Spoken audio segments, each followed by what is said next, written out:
Who is advising Raila Odinga currently?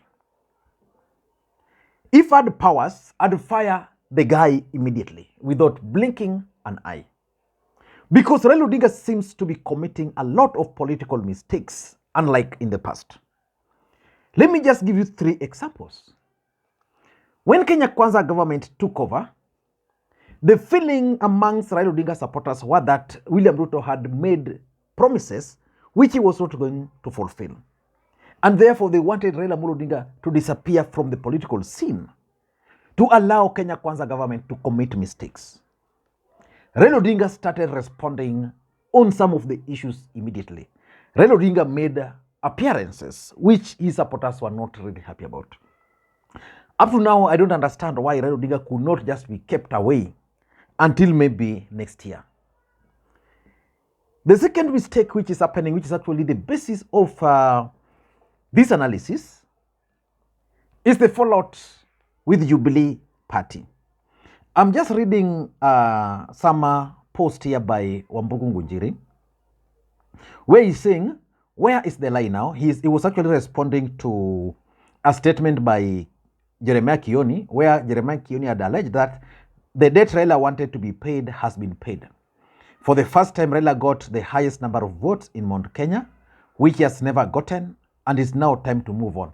Wambugu was actually responding to that, and this is what Wambugu is saying. Where is the lie now? Jeremiah Kioni is very right that we have no debt to pay Raila Odinga again. My friend Martha should also heal. And now, listen to this other one. There's another statement he said here. Now, this is the statement Wambugu said. Supporting Raila Odinga costed many eloquent leaders from Mount Kenya their seats, which is true.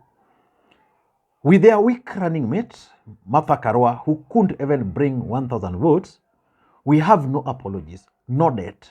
We move on with President Ruto for 2 terms. So basically, Wambugu Gujiri is saying that now the idea of Raila Odinga becoming the president of the Republic of Kenya is a concluded case. There is no way Raila will become the next president of the Republic of Kenya. So Raila Odinga could have moved very fast to avert any possible fallout in Kenya Kwanza, in Azimio. He allowed Edwin Sifuna to respond. So for me, that's a second mistake.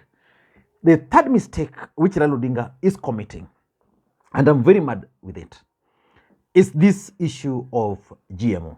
GMO can become a very good political tool for Raila Odinga. If I were given 5 minutes to advise Raila Odinga, this is what I advise him to do. GMO is very unpopular amongst Kenyans. Africans don't like GMOs. That's why Vera Sidika always trending. It's always trending. So Raila Odinga, if I were to advise him, I would advise him to allow Kenya Kwanza make the grave mistake of importing the GMO. Once they import the GMO, pay very close attention to the corruption aspect of it. If there is no corruption aspect in it, then start hitting that GMO. Make it look bad. In fact, that alone would have been enough to propel Raila Odinga to the presidency in the next election. But right now, Raila Odinga has already responded to the issue of GMO. He addressed the media today. I don't know why they hurry was. So he has addressed the media on the issue of GMO. William Ruto and his government, the way I know them, will monitor the situation, and probably the 10 million bags of GMO will not arrive into the country. Raila Odinga is concerned about the lives of Kenyans. Kenyans, some of them don't consider Raila Odinga as anybody. So for me, Raila Odinga ought to have let them to continue. But let me now go back to the main object of this video. The fallout in Kenya Kwanza. And I want us to look at the dilemma which Raila Odinga is actually finding himself in. Before we do that, for those who are watching the channel for the first time, please take a second or two, click the subscribe button so that next time we produce a video like this, YouTube will automatically notify you. And to the subscribers, I want to continue thanking you guys for your continued support, because without that support, this channel cannot be where it is. And let us dive in. And I'm free to coffee. Now, it's just a few minutes, and I want to go and watch World Cup at Club The Place in Kisumu. Probably they have the best screens, the best setup for the World Cup. So I'm headed there shortly to watch the opening match. And that's where I'll be during this World Cup period, Club the Place in Mamboleo. Now, Raila Odinga is facing serious dilemma, especially after the allies of President Uhuru Kenyatta made it very clear that they were cutting links with him. I don't know how Uhuru Kenyatta will be reacting, and I'll be keenly following the reaction from former President Uhuru Kenyatta. But Raila Odinga is finding himself in this 5 dilemma. Number one, there is this notion that Raila Odinga doesn't know how to keep friends. When he joined Jubilee for the handshake, they worked together with Uhuru Kenyatta. Uhuru Kenyatta delivered some of his allies to work with Raila Odinga. And that's why I read for you this, the tweets by Wambugu Gunjiri. Some of these guys ended up losing. So my expectation would have been that Raila Odinga was going to find a way of keeping them closer.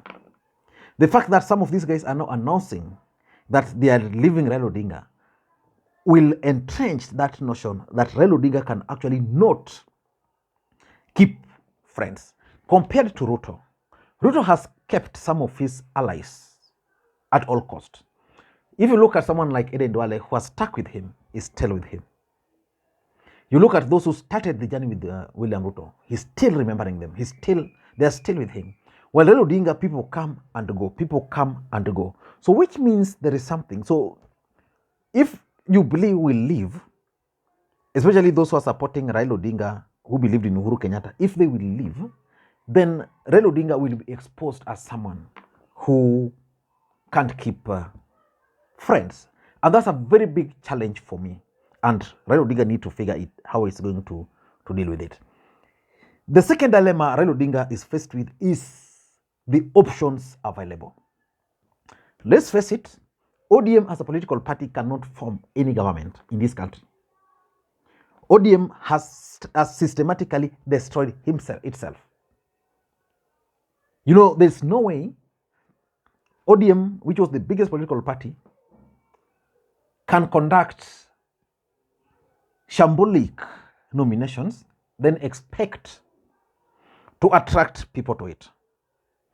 After the 2013 botched nominations, after the 2017 botched nominations, and after the botched nominations in 2022, I can tell you very few people are nowadays interested in ODM as a political party.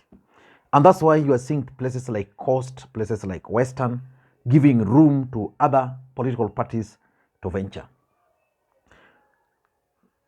Jubilee, working with Raila Odinga, delivered 1 million votes to Raila Odinga. Of course, the Sifuna was like they added 400,000 votes, which was okay anyway. But if Jubilee left ODM today, where will they be?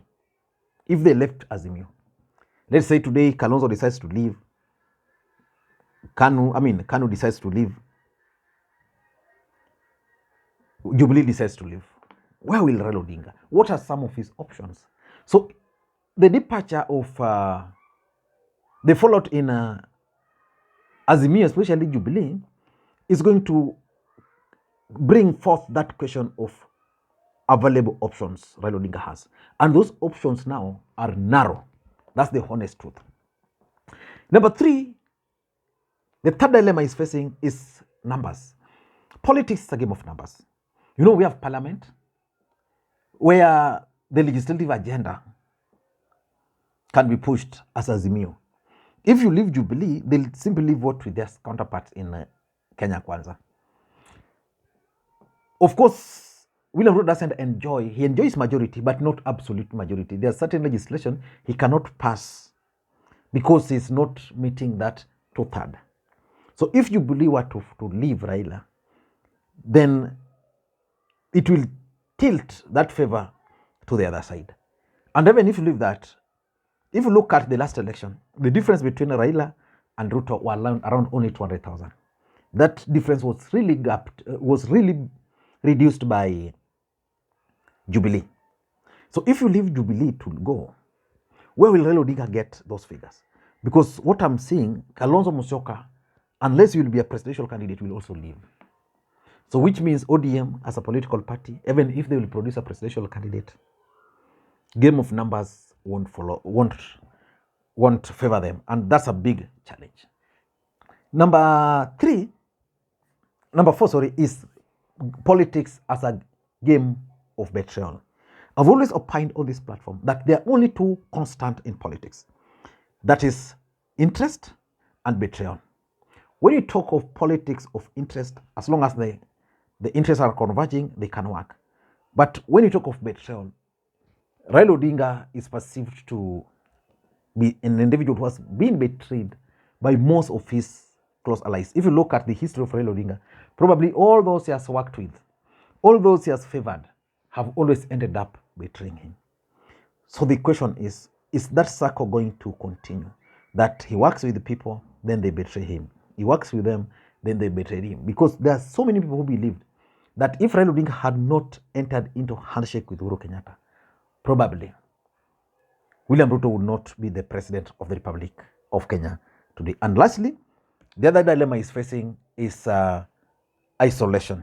William Ruto is keen on isolating Raila Odinga, making Raila Odinga appear as a Luo leader, and is moving towards that direction. So unless Raila Odinga is very careful, if Ruto will manage to remove Jubilee, Kalonzo decides to leave, Raila will remain with ODM party.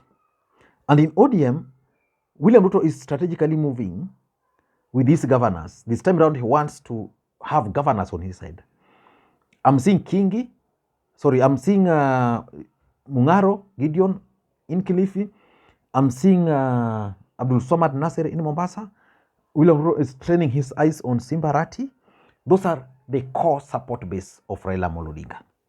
If he will be able to get them out, then he will have succeeded in isolating Raila Odinga. So Raila Odinga will not want a situation where he's isolated.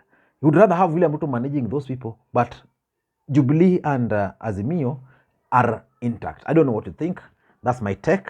Thank you guys, and may you have a good day. Bye-bye.